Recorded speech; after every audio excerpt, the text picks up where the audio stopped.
Olá, crianças, tudo bem com vocês? Vamos dar continuidade aí aos nossos estudos, livro de história. Vocês vão abrir na página 16, tá bom? Que nós vamos dar continuidade ao que nós falamos aí. Então, agora a professora vai falar aí a produção de açúcar e o início da vida no espaço rural, tá bom? Que tem tudo a ver aqui com esse contexto aqui. Então a professora terminou a aula dela falando que os portugueses, eles começaram a perceber aí que alguns países, alguns povos estavam de olho então em nossas riquezas aqui do Brasil, certo? A primeira atividade aí que os portugueses começaram a obter lucros e levar para o país deles lá, Portugal, foi a extração do pau-brasil, certo? Agora nós vamos para a segunda atividade, que foi o cultivo da cana-de-açúcar. Vocês perceberam aí que quando eu falei o cultivo, já não foi mais a extração. Extração é aquilo que você tira e não planta. Você só retira ali o tempo inteiro. Agora o cultivo não. Depois eles passaram a povoar aqui o nosso Brasil, ou seja, vieram embarcações e começaram a habitar aqui no nosso território.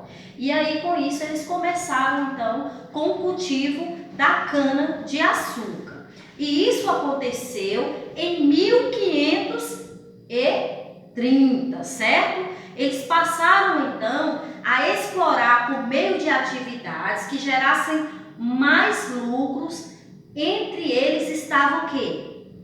O cultivo da cana-de-açúcar, que teve um destaque aí, ela virou um grande comércio aqui no nosso país. E depois começou até o processo aí de exportação, certo?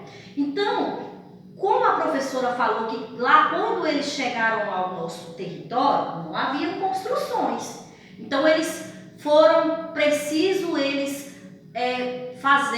construírem aí algumas propriedades para que ocorresse aí esse cultivo da cana-de-açúcar. Então foram construídas propriedades rurais, como os engenhos, e assim teve início a vida no espaço rural, certo? Eram espaços onde eram cultivados a cana-de-açúcar e sempre, o que acontecia? Esses engenhos, eles ficavam sempre perto de um rio, para poder aí facilitar o manuseio ali daquele material, que é a matéria-prima da cana-de-açúcar, tá bom? Na fazenda de engenho também, crianças, ficava a casa grande. Quem morava nessa casa grande? Quem morava nessa casa grande eram os senhores, as senhoras, as filhas dos senhores. E aí, quem são esses senhores e essas senhoras? Eram os donos daquelas propriedades, ou seja, daquelas grandes fazendas. E ao lado dessa casa grande ficava então, crianças, a senzala. A senzala era uma construção simples, muitas vezes coberta com palhas, aonde os escravos ali, eles se abrigavam, usavam ali aquele lugar para dormir, né, para ter ali um momento que era muito pouco de descanso. Então eles usavam ali como abrigo, certo? E tinha também o próprio engenho, feito para abrigar os materiais aí colhidos ali naquelas plantações. Tinha também uma capela, onde as senhoras ali, as filhas das senhoras, dos senhores, iam ali fazer as suas orações, porque eram pessoas que se mantinham ali um pouco ocupadas, né, olhando ali, observando, então acabavam ali sem tempo para ir à cidade, então eles acabaram construindo também uma capela ali para fazer as suas orações. E as plantações, crianças, elas não ficavam muito juntas, elas ficavam espalhadas, um espaço muito grande, e começaram a se expandir aí essas plantações, certo? Então esse foi, criança, o segundo lucro que os portugueses obtiveram aqui no nosso país, tá bom? Então eles começaram até a exportar aí, fazer exportações para outros países, então eles obtiveram muito lucro aí. E a terceira atividade que eles obtiveram lucro foi o cultivo do café. Só que aí essa aula, esse conteúdo a professora vai abordar em outra aula, tá bom? Hoje nós vamos falar somente desse cultivo aí da cana de açúcar. O primeiro, vocês lembram qual foi a primeira atividade que eles obtiveram lucro? O pau-brasil, certo? E o segundo? O segundo foi o cultivo da cana de açúcar. E aí, para realizar algumas atividades no cultivo da cana-de-açúcar, foram utilizadas também a força de animais, como os bois, também se tornou necessária. Assim, no período foram trazidos para o Brasil, passando a ser usados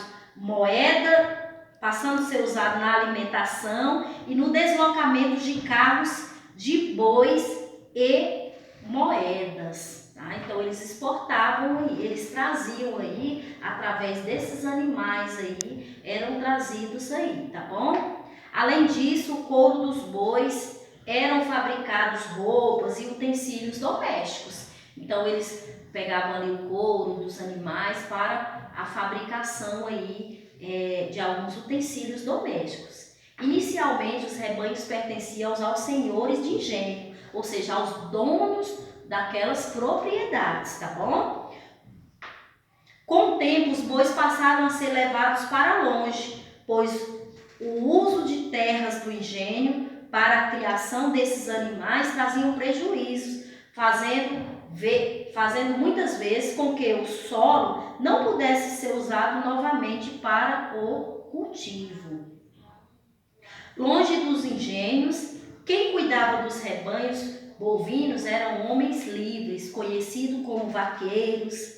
Eles eram responsáveis por cuidar dos animais e protegê-los de predadores. Então isso aí, quem desenvolvia esse papel aí nas propriedades já eram homens livres, já não eram os escravos. Os escravos, eles faziam ali somente a mão de obra, que era o cultivo e a colheita, né? O processo da colheita ali com a cana, tá bom? Então essa foi a nossa aula de hoje. Aí depois vocês vão realizar as atividades da página 20, da página 21 e 22, tá bom? Vocês vão falar aí qual o local aí que vive cada um desses animais, tá bom? Em que lugar os escravos dormiam, a professora falou. Em que lugar o senhor do engenho e sua família moravam, a professora também falou que era na casa grande, não é verdade? E depois aí vocês vão responder algumas atividades, tudo relacionadas ao que a professora explicou aqui, tá bom? Então na próxima aula nós vamos falar sobre a terceira atividade que gerou aí lucros para os portugueses e também para o Brasil, tá bom? Então beijos, fiquem com Deus e até a nossa próxima aula.